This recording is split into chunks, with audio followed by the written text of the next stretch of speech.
Good morning. It's 7:30 in the morning here on Friday, August 1st, 2025. We're in August. So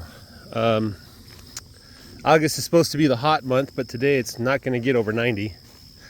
We got a little rain last night. It feels like it's raining right now, a tiny bit, just a very fine mist. But then tonight it's supposed to rain a little bit more. So I didn't check the rain gauge, but you know, the ground is a little tiny bit damp. It was probably pretty dry after not getting any rain for quite some time. So I'm gonna check on the lambs, or the sheep, see if we got any lambs. I think I turned the rams on March 1st. I gotta double check what the gestation period is for sheep and what day exactly I should see the lambs dropping.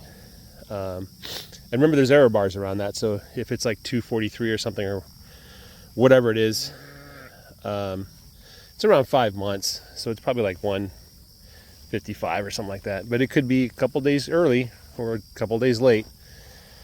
I'm pretty sure the ram got to work right away. I turned multiple rams onto the ewes. There's 2 rams that I turned on the ewes, and I assume both of them, I know one of them has functioning parts, the other one was a new ram, so I'm assuming he has functional parts as well. Anyway, I'm gonna go take a look here, see what I can see in this row. This is the last little section of the row before we move this afternoon to a new row. This row was short, but a little wider, so it looks like they missed a lot of grass. So we're down to 11 cows. We used to have 20, 21, something like that. 11 cows and a bull, so 12 cows. And the cows are some of them are cow-calf pairs. Some of them were open, they didn't give me a calf. So their nutrient requirements are a lot lower than a cow-calf pair. But yeah, I'm seeing a lot of grass missed. Just a ton of grass they didn't even touch. You know, I could see some spots where they laid down at night. Oop. Hey, stay back. I forgot I had those ducks. That spooked me. I guess they're really good at hiding. Yeah, just a ton of grass that was untouched here. So if you can't tell, I have a little bit of a runny nose. That started last night, and I'm not sure why. I assume the rain probably woke something up, like milkweed or ragweed or something like that. And then my poor sinuses decided that, hey, we need to turn the faucet on in the middle of the night. So that's my immune system pretending that ragweed's going to kill me. It's just annoying. I don't see any lambs here. You see that goatweed is tall enough that the dogs get lost in it. It's just going to get a little bit taller, I think. You can see it looks like what little moisture we did get woke up the goatweed. The woolly croton. I forget the scientific name for it. But you'll find goatweed might refer to many different kinds of weeds. Woolly croton is going to get you to the right plant if you want to study that. There's not much on the internet about it. And I've made my opinion known several times. I'll just say it again. I'm glad to have it. I think my pasture does better with it than without it. And I don't see my job as trying to kill plants that I don't understand. That's not my job. You know, I want to build a rich soil that can support lots of life all at the same time. You know, trying to increase the amount of solar radiation that turns into nutrients for my animals and regenerate the soil. That word regenerative used to mean something, but it's turning into a marketing term, and I imagine pretty soon the day's going to come when, you know, every cow is going to be regenerative.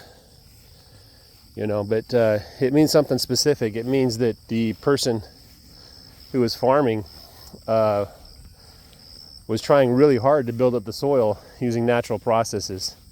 No till, no fertilizers, herbicides, pesticides, nothing like that. Some people are doing regenerative. They kind of ease into it. They might do a light till, or specific herbicides applied at a specific time to clear the cover crop out so they can plant whatever, the corn or the soybean or whatever.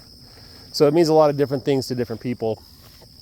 But the key concept is that, we're trying to rebuild the soil. If you don't know, I'm standing on what used to be grass that was 8 feet deep. I think there was some kinds of bamboo and stuff that would grow here too. This is the southeastern corner of the Great Plains. The Great Plains supported those vast herds of buffalo, which, if you're wondering why they died out, hunting is not the reason. We didn't kill nearly enough buffalo to wipe out the population. And I read a really interesting paper where the guy tried to reconcile historic accounts about the buffalo, the bison, and give his estimation on what happened. And what he thinks happened was, as the settlers moved west, they took domesticated cattle with them, and he believes that there was a disease that the cattle carried that the buffalo were not immune to, and so they got wiped out by the disease in a matter of years, not decades. And there was one guy, he was out west after the bison disappeared, and the Indians were starving, so the Americans were sending them food and supplies and stuff. There's an episode from My Family History too where a Wyoming farmer shared his sheep with the Indians, try to keep them alive, because they relied on the buffalo, and the buffalo were gone, right? And if anybody knew where the buffalo went, it'd be the Indians, right? And you ask them what happened, they said they all died, right? Of course, nobody believes that animals can all of a sudden die. But there was an American fella that, I forget the exact account, but if I look up the paper, which I'm not going to do, you can look it up too if you want. But he found an area, I think in South Dakota, just covered in buffalo bones. And he did some investigation, and he found that none of the bones were broken, or no evidence of them being shot or anything like that. It's like they all just went to a certain spot and they all just fell down and died, So that's consistent with the types of diseases that the cattle might have carried and transferred to the buffalo. So yeah, it wasn't hunting that killed them. It was probably just disease, which is sad. But in order to restore the Great Plains, so far the only technique that seems to work is grazing cattle.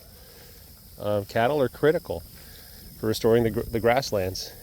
And you might be surprised, aren't the cattle farmers out there destroying the natural resources and exploiting and plundering? And that might have been true. It may still be true for some people,